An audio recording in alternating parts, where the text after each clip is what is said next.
Hello, എല്ലാവർക്കും നമസ്കാരം. ഇന്ന് നമുക്ക് വന്നേക്കുന്ന വണ്ടി ഇൻഡിഗോ വിസ്റ്റ ക്വാഡ്രേറ്റർ ആണ് കേട്ടോ. വണ്ടി വന്നത് ഓവർ ഹീറ്റ് ആയിട്ടാണ്.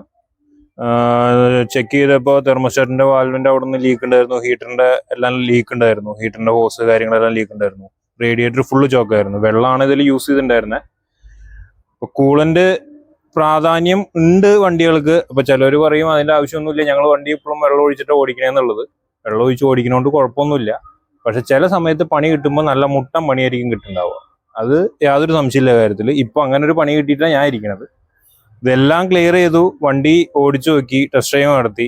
അപ്പോഴും വീണ്ടും ഓവർ ഹീറ്റ്, സെയിം കംപ്ലൈന്റ്. പിന്നെ നോക്കിയപ്പോഴാണ് വാട്ടർ പമ്പ് അഴിച്ചു നോക്കിയപ്പോൾ ഇതേ അവസ്ഥയിലാണ് കിടക്കുന്നത്. വാട്ടർ പമ്പ് വാട്ടർ സർക്കുലേഷൻ ആവുന്നില്ല, മൊത്തം ദ്രവിച്ച്. ഇത് പ്ലാസ്റ്റിക്കാ വരിക, ഇത് മൊത്തം പൊട്ടിപ്പോയി. അപ്പോൾ മാക്സിമം എല്ലാവരും കൂളന്റ് യൂസ് ചെയ്യാൻ നോക്കുക. വെള്ളം ഒഴിക്കുന്നതുകൊണ്ട് കുഴപ്പമുണ്ടായിട്ടല്ല, പക്ഷെ ഇങ്ങനത്തെ ചില മുട്ടൻ പണികൾ കിട്ടും. പിന്നെ എഞ്ചിൻ പണിയാന്ന് പറയണമെന്നുണ്ടെങ്കിൽ നല്ല പോലെ കാശ് ചിലവാണ് കേസാണ്. അപ്പോൾ മാക്സിമം എല്ലാവരും കൂളന്റ് യൂസ് ചെയ്യാൻ നോക്കുക. അപ്പോൾ ഇന്നത്തെ വീഡിയോ അത്രേ ഉള്ളൂ. കൂളന്റ് മുഖ്യം ബില്ലായി.